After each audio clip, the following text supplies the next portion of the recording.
Assalamu alaikum wa rahmatullahi wa barakatuh. My name is Khalil and welcome to Khalil's class. Today I'll be talking about living in the West as a Muslim. There is a mantra I am living by now, and I also told my kids the same thing. You are vegetarian outside until proven otherwise. Why do I say that? I discovered that there are so many food items that have been contaminated with haram stuff, such as gelatin, and in the case of meat, beef, chicken and the rest, the method of slaughtering. Now, in Islam, we are prohibited from taking pork in general, and gelatin is mainly derived from pork skin. That's how gelatin is generally derived from. Now, fortunately, there are other ways gelatin can be gotten, and that's through beef and vegetable stock. But that's the exclusion. Yes, the general rule is that gelatin is from pork, while the exception is that you could get gelatin from other sources. So before you eat food items that contain gelatin, such as gummy bears, jello, marshmallow, anything that's wiggly, giggly that kids love, please be mindful to check the ingredient list and ensure that the gelatin used in preparing it or in making it is not pork gelatin. In some cases, you don't see them write pork gelatin. So when you see gelatin alone, just assume, to err on the side of caution, that it's pork gelatin. Usually, the items that uses the beef gelatin or the vegetable gelatin is usually boldly written vegetable gelatin or no gelatin used at all. Then, in some instances also, you see that some of these items may have the Halal logo pasted clearly on it. So that's another way you could know that whatever it is that you're about to buy or eat is halal for you. Another thing I want you to note is that some labels may not have the halal signature on them, but they may have vegetarian on them. Now, vegetarians don't eat meat or meat derivatives, so I feel it's also safer for Muslims to take, as long as you're sure that there is no alcohol or alcohol derivatives in the food item.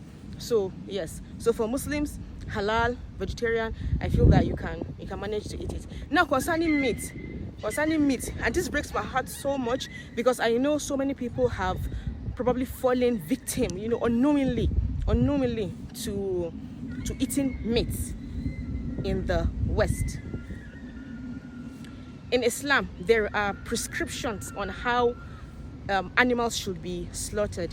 You want to slaughter a goat, a sheep, a cow, chicken, there should be, first of all, the name of Allah called upon it, and also it should be slaughtered while still alive, and blood flows out of it.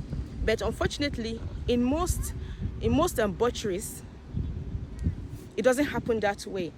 Sometimes these animals are stunned, and it's absolutely prohibited in Islam for you, first of all, to stun an animal before you slaughter it, and two, for you to slaughter an already dead animal.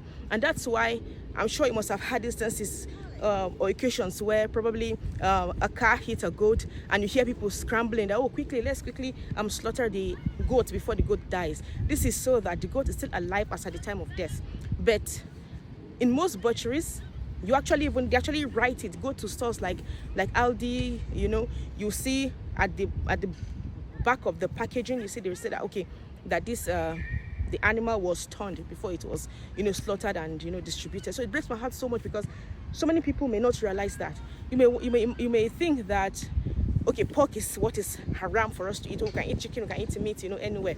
But we should also be mindful of how these chicken, goats, cows were slaughtered, so that it still falls within the ambit of what you as a Muslim can eat. May Allah continue to guide us and forgive us. Really, it breaks my heart, because now, having said that, we're not talking about Aldi now. We're talking about going to McDonald's.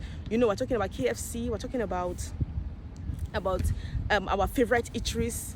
You're not sure of the kind of meat that was used in preparing them, and sometimes once there is no halal, you know, sign on probably their door or probably their menu, you should just be wary, you know. And I don't think it's worth it. Yeah, the food will be delicious. Actually, you know, it took me actually mourned not, you know, I love exploring restaurants. Actually more not being able to, you know, do that because I'm afraid of eating something that is not permissible for me to eat. Yes, so that's just it. So it's not worth your akhirah. It's not even worth your health, because everything Allah has prohibited, definitely it's for our own sake, definitely for our own sake. So I pray Allah continues to guide us, you know, continues to nourish us. And what I've just said personally is just go to halal store, buy my meats, buy my food, and just cook in the house. That's just the best one. And the alternative, if I want to probably, you know, have something, just eat outside, I go to the halal kebab shops, you know, I go to the peri-peris, I go to you know, Muslim shops, where I'm, at least to a huge degree, certain that the meat was purchased in a halal store, or it was killed in a halal manner. May Allah continue to guide us and nourish us. So the fast still remains vegetarian until proven otherwise. Ma'asalam.